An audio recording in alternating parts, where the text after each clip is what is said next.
of Science and Technology Region 1 sa Zonal Conference ng Propel Program na ginanap noong January 31, 2025 sa Baguio City at February 12, 2025 sa Batangas City. Ang Propel Program ay nagsisilbing tulay ng DOST para gawing matagumpay na negosyo ang mga makabagong inobasyon sa agham at teknolohiya. Layunin nitong suportahan ang mga mananaliksik, siyentipiko, inventor at mga negosyanteng S&T mula sa DOST, RTIs, IHubs at mga opisina ng agham at teknolohiya sa bawat yugto ng proseso ng inobasyon mula sa ideya hanggang sa komersiyalisasyon. Sa kanyang mensahe ng suporta, binigyang diin ni Dr. Teresita A. Tabaong ang kahalagahan ng pagtutulungan para sa tagumpay ng Propel Program, kasabay ng hangarin na paunlarin ang Pilipinas sa pamamagitan ng inobasyon. Kasama rin sa mga presentasyon ang mga paksa tungkol sa global na value chain para sa semiconductors at electric vehicles na nagbigay inspirasyon sa mga Pilipinong mananaliksik at innovator. Ang DOST Region 1 ay nananatiling dedikado sa pagpapatupad ng Propel Program bilang suporta sa layunin nitong magdulot ng pangmatagalang kaunlaran sa agham, teknolohiya at inobasyon. Mula rito sa DOST Region 1, ako si Mary Camille M. Luna, nag-uulat, DOST 1 Siglat, 1 DOST for you.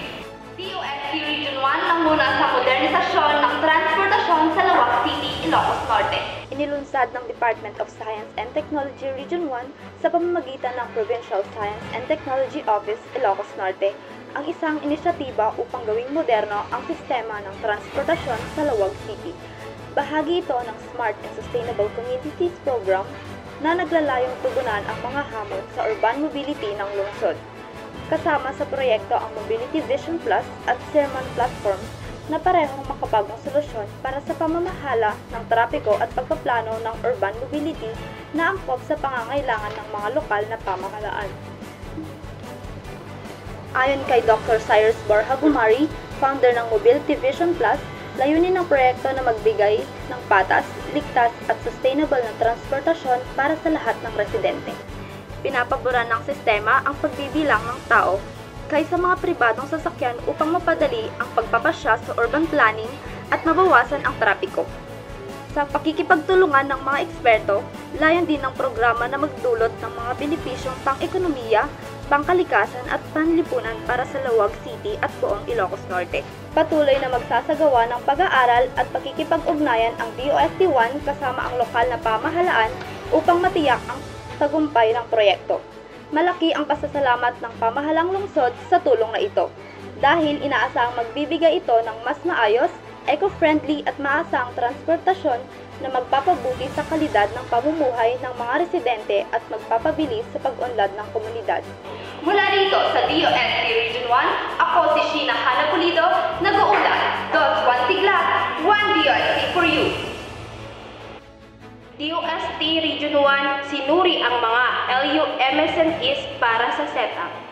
Isinagawa ng Department of Science and Technology Region 1 sa tulong ng DOST La Union ang isang Technology Need Assessment Validation noong ika-7 ng Pebrero sa taong 2025.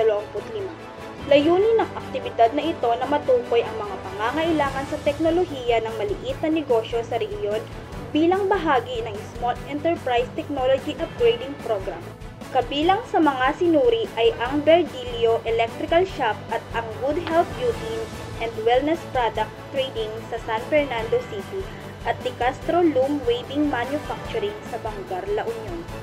Pinangunahan ni ARD Raquel M. Espiritu ng DOST Region 1 ang validation process. Kasama ang PSTO Ilocos Sur Provincial Director Jordan L. Abad at mga miyembro ng Review and Technical Evaluation Committee. Ang mga kwalipikadong negosyo ay aabante sa proposal writing stage kung saan ang kanilang mga proyekto ay dadaan sa masusing teknikal na pagsusuri bago maaprubahan. Layunin ng setup na mapahusay ang mga operasyon ng MSMEs gamit ang makabagong agham at teknolohiya upang mapataas ang kalidad ng produkto, mapabuti ang produksyon at mapalawak ang pamilihan. Patuloy na sinusuportahan ng DOST Region 1 ang mga MSMEs sa pamamagitan ng mga inobatibong solusyon sa teknolohiya na may layuning palakasin ang lokal na ekonomiya at magbigay daan sa pangmatagalang pag-unlad ng rehiyon.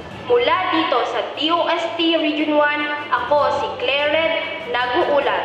Dos, one siglat, one DOST for you.